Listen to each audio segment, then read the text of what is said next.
Friesland heeft met Driekau praten dat er in 2020 dik 430 megawatt zo'n windenergie opwekt worden zal. Het grootste pad, zo'n 316 megawatt, wat komen van het nog te bouwen Wienpark Friesland, onvuld met Hidemhouw en de Moen op het land die trasteren. Maar de capaciteit van die laatste Moen rint de komende jaren flink waarom. Dat wat opvangen wordt door Wienpark IJsselmar. Dat is mogelijk. Die turbines worden steeds intelligenter, als ik dat neem. Dus je kan steeds meer opwekken.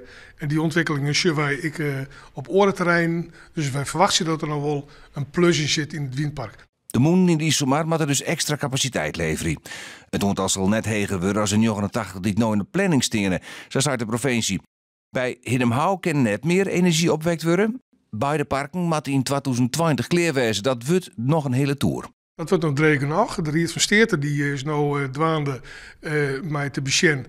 Als deze aanvraag juridisch houdbaar is. Dat is een lang proces. We kunnen net helemaal inschatten hoe lang dat proces is. Sommige windparken doen het al een jaar. Als oren weer wat kwatter. Het is echt een Riet van Steerten om te bepalen hoe lang dat wordt.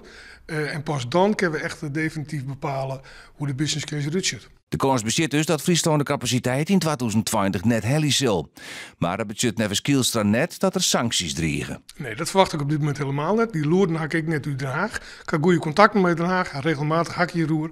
En voorlopig ga ik helemaal net het idee dat ze ermee komen.